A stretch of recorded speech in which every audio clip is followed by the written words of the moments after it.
And thanks so much for coming in. Happy to. Thank you. How would you describe what it was like to be there last night? It was very special, Kate, to be a part of it, especially the pregame ceremony. And really, I think the highlight for me, well, there were two. First was when Steve Scalise, at the end of the play introductions, Steve Scalise was introduced as the last player, and we all looked up at the screen at a picture of him. And he got a standing ovation from the crowd, an extended one. And then the other one was when the Capitol Police officer, one of the heroes from the incident a couple days ago, was actually out on the field with us in crutches, had the opportunity to embrace him after the player introductions and say thank you to him for his heroism, saved the lives of countless numbers of my colleagues.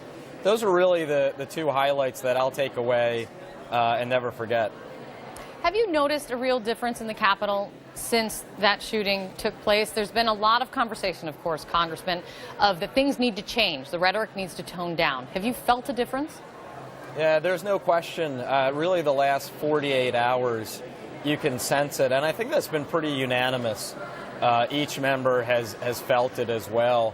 It's a pretty traumatic thing to have experienced, especially for those of my colleagues who were there on the Republican team at the practice. I think there are a lot of questions about, okay, now how do we build on this so that's not just a short-term thing and people don't go back to old bad habits. I think that's probably the next step. For myself, I can only control what I say and how I behave. I know that it's something the last week that I will certainly not forget. And it's an excellent point. It's how do you make it stick? I mean, we have been here, unfortunately, before. After Gabby Giffords was shot 6 years ago, Speaker Boehner gave a very similar speech to what we heard from Speaker Ryan on the House floor. I mean, how do you make it stick this time?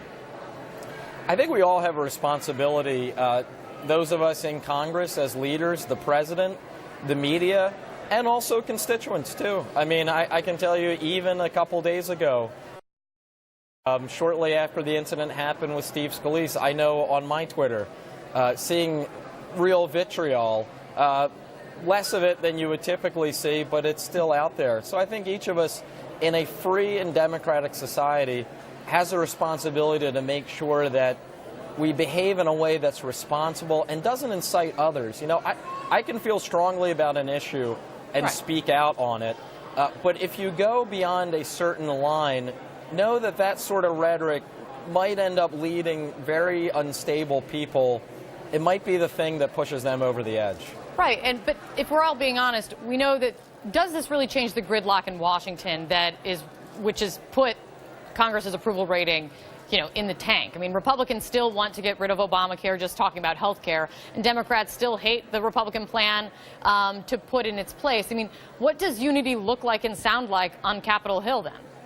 Well, unity doesn't mean that suddenly we all vote 100% on an issue, but I think it has to do in terms of the tenor and the tone of the debate, both here in Washington and also throughout the country. You know, there's another point that I want to make about this, too, is that when we talk about gridlock, a lot of times people perceive that's not the system, that's the system breaking down, it's not working.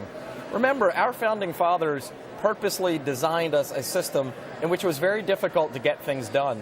In many ways, gridlock is the system working. It is the fact that it's difficult to get a bill through a House and then work the Senate and then have agreement from the executive. It was designed that way on purpose. If we had a parliamentary system, things would be much quicker, but our founding fathers didn't give us that, and I think for good reason.